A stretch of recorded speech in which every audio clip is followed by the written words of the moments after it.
It's nice to see you again, Westchester. It is Friday, February 21st, 2025, and I'm Bonita with the Westchester Chronicle. Every year is an election year. In fact, there are actually 2 elections every year, one in the spring and one in the fall. That means that twice a year, every year, you can help your community make a decision on candidates and ballot initiatives by casting your vote.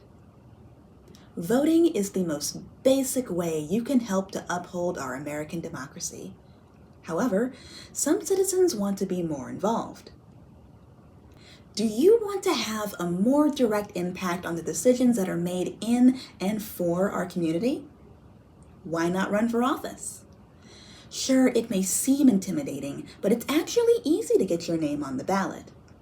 All you have to do is file the right paperwork. Political parties often assist prospective candidates with the application process, but it is open to absolutely anyone who fits the qualifications. Did you know that as long as you are at least 18 years old and have been a resident of Chester County for 1 year, you can run for office in your local government? We want to encourage all to apply who believe they have what it takes to represent our community. On Thursday, February 6th, we joined over 120 of our neighbors in attending Beyond the Ballot, an informational seminar intended to teach residents how to run for office in Chester County. The event was hosted by Chester County Voter Services Director Karen Barsoom. It started with a brief explanation of how elections operate in the 2,562 municipalities that make up Pennsylvania's government, and it was provided by Peter Wolfhorst of Penn State Extension. A panel of elected officials, including Dorothy Turson, Judge of Elections of West Bradford's 3rd District, Jack Hines, West Bradford's Township Supervisor, and County Commissioner Marian Moskowitz, who took questions from the audience and discussed their motivations for running for office, along with the lessons that have come from their electoral journeys. They expressed the need to focus on working together to achieve a common goal. In Mr. Wolfhorst's presentation, he pointed out how the amount of knowledge a candidate has means little when they do not have the skills to lead. Ms. Barsoom also noted that candidates who run solely for a single issue usually become disappointed as their position encompasses far more than one single problem.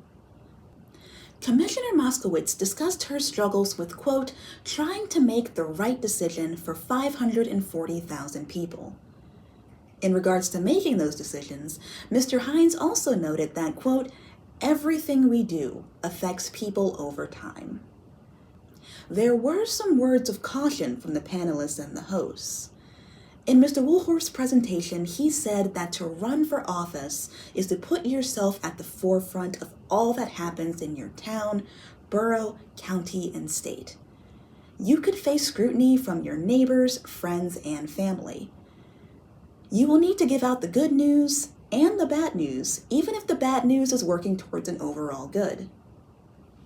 Mr. Hines noted that your constituents are more likely to come up and tell you the things they don't like, rather than the things they do like. Commissioner Moskowitz also noted that all elected officials are regular people at the end of the day, and you may run into them at the supermarket. If you are elected, your neighbors may be compelled to speak their mind about something that is troubling them while you go about your day. Being an elected representative requires a dedication of time, energy, and funds. It could also mean less time spent with your loved ones. It could mean putting the needs of your community over the needs of yourself and your family. Ms. Barsoom and Mr. Wolfhorst hammered home the fact that if you are truly interested in running for office, you should first understand any and all qualifications and duties required for that office. You are making a commitment, so make sure you know what you are committing to. Do your research. Talk to people. Contact the offices you would like to eventually lead and get to know the people who work there. They are all ready and willing to answer any questions you may have regarding understanding the responsibilities you would gain with becoming an elected government official. Now, here is what you need to know about how to run for office. There are 2 ways to get your name on the ballot in November. For those of you who would like to run as a member of either the Democratic or Republican Party, you would submit a nomination petition, this document right here.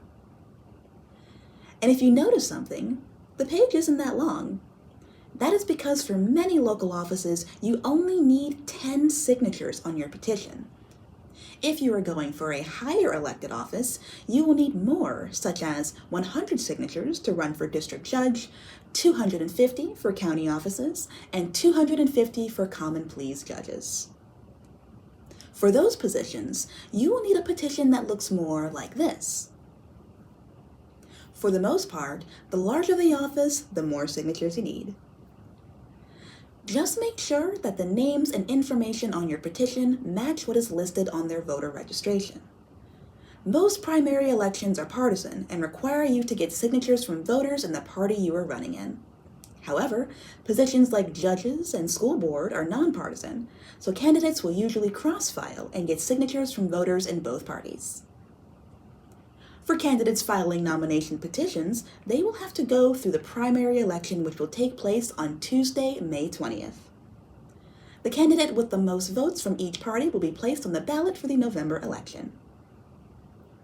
The circulation period for candidates started this Tuesday, the 18th, and it will last until Tuesday, March 11th at 4:30 p.m.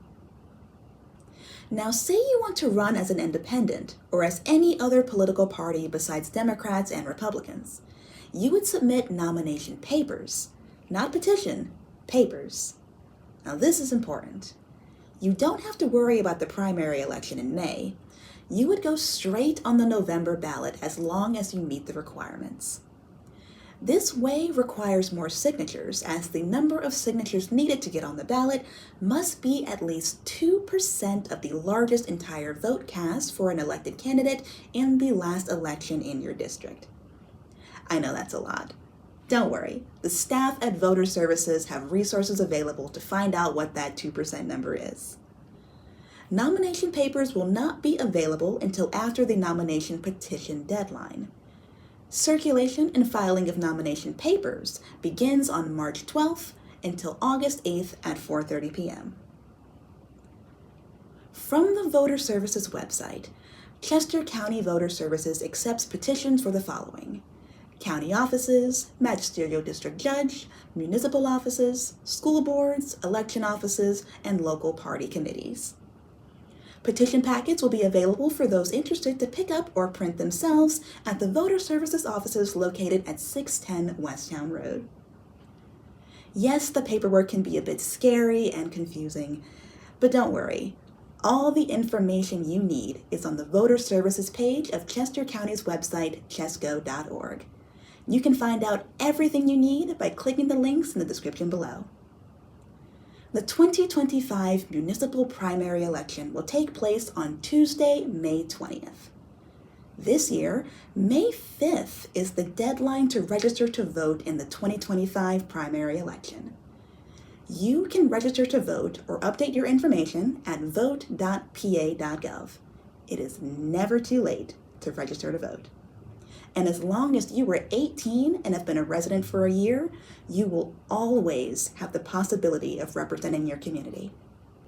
This year in Westchester, we will be voting for mayor of the borough, borough council representatives for wards 1, 3, 5, and 7, as well as county controller, coroner, treasurer, and clerk of courts. We will provide a link to the full list of offices in the description below. We hope to see you on the ballot. As always, we appreciate you tuning in. Thanks to your continued support, our team has grown and we look forward to bringing you even more coverage. With our friends at AllianceBase, we can take our project to the next level. However, in order to keep this show ad-free, we will need your help. If you appreciate what we do, please consider becoming a supporter on Patreon, liking and sharing us on Facebook, and subscribing on YouTube. It's the easiest way to support us and help us bring you the news. And if you'd like to listen to our show via podcast, you can find us on SoundCloud. Finally, if you have a news tip, an event you'd like us to cover, or just want to say hi, you can reach us via email at westchesterchronicle@gmail.com. We look forward to hearing from you. Our program is produced by Crimson Planet Media, recorded at a Line Space here in downtown Westchester, and our music is by Doug Keller. As always, we want to thank you for your time, and we hope to see you soon. Until then, I'm Bonita with the Westchester Chronicle.